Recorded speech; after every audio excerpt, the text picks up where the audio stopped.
Good day everyone, this is Venus and I am back with another safety preparedness program.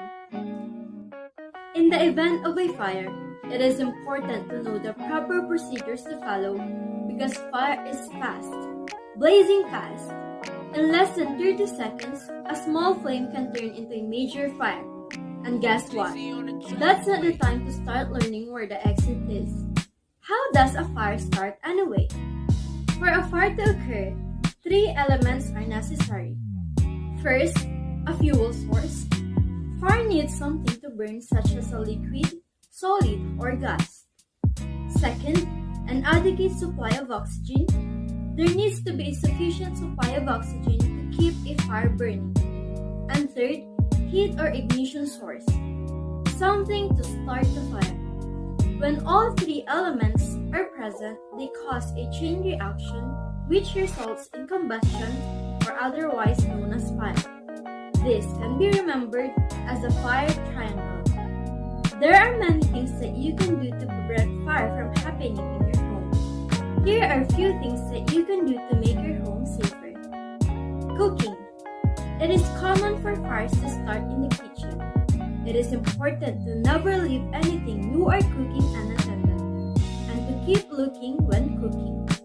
If you have to leave the kitchen while you are cooking, make sure you turn the stove off and take the pans off the heat. Fires can happen very quickly and things like tea towels, oven mitts, or plastic utensils near the stove or cooktop can catch fire and easily burn you. Make sure you do not place anything near where you are cooking.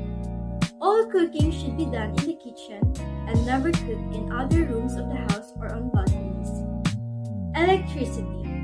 It is dangerous to overload power boards or power points as this may cause a fire. You should check all the leads for any damage, including cords or exposed wires. And if they are damaged, you should throw these out and replace them. It is also a good idea to turn appliances such as the television and computers off at the switch as they may overheat in standby mode. Smoking. You should never leave a cigarette unattended or smoke in bed as you may fall asleep. This is very dangerous as cigarettes can cause a fire. You should always make sure the butts are fully out, and it is a good idea to wet them with water before putting them in the rubbish bin. Candles. Candles, incense, and oil burners are the cause of many fires. You should never have them near paper, an open window, or a curtain, and always make sure the candle is out or the oil burner is turned off before you leave the room. If you live in a multi-unit building that has a fire detection system installed, it is important to be aware that candles, incense, and oil burners are like living food unattended.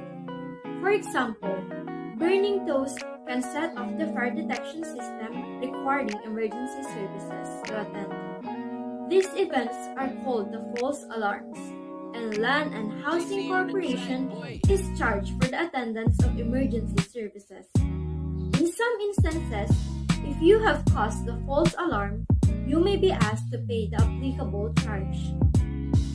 Matches and lighters. Many house fires are started by children, especially little children, playing with matches and lighters. You should always store matches and lighters in a secure place, such as in a high cupboard and away from young children. Heaters. It is important to make sure that nothing is near the heater, including washing and curtains. You should never have your heater on for long periods of time, especially overnight, and you should switch off the heater when you leave the room.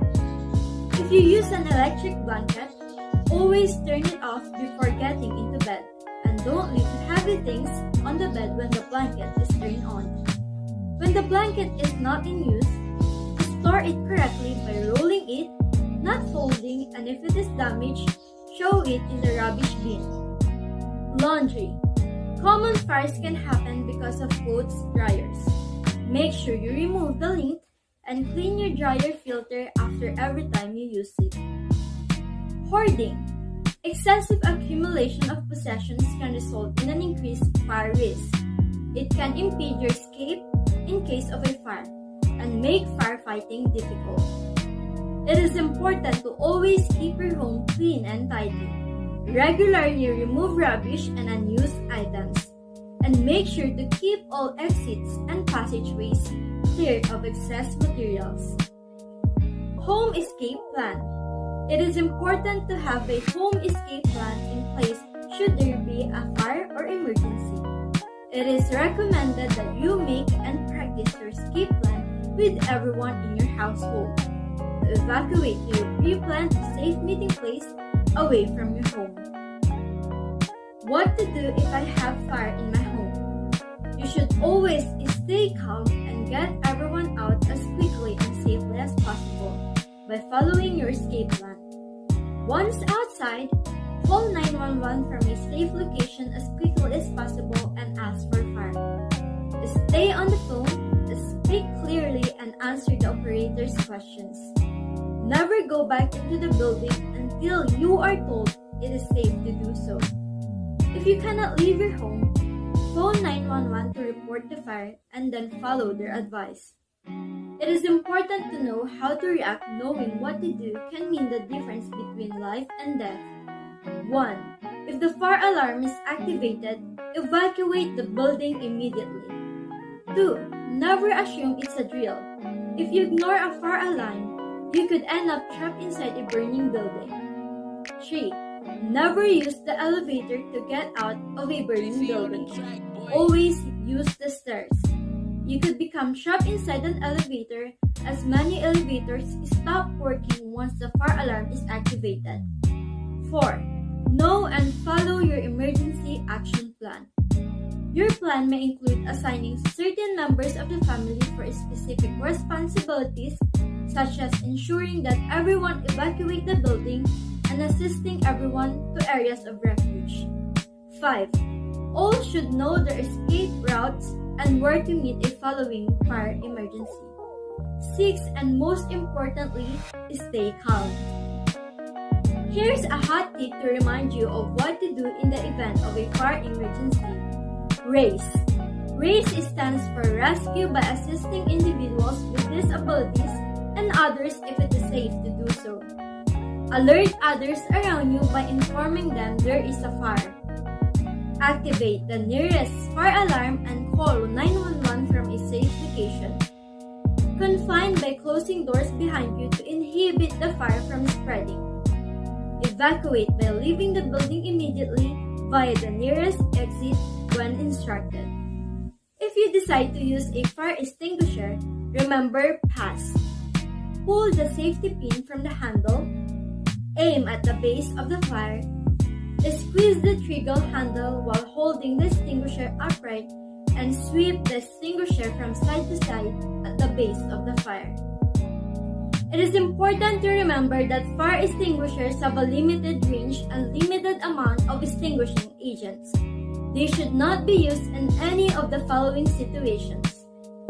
When you have not been properly trained, misuse can be harmful to the situation and yourself. Or when the fire spread beyond its immediate area, it could block your escape route. To recap, RACE stands for Rescue, Alert, Confine, and Evacuate.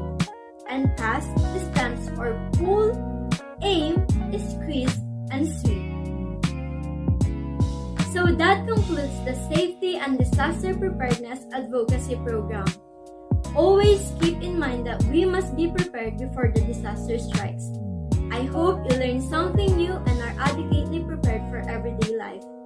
Thank you for listening and have a great day. Keep safe, everyone!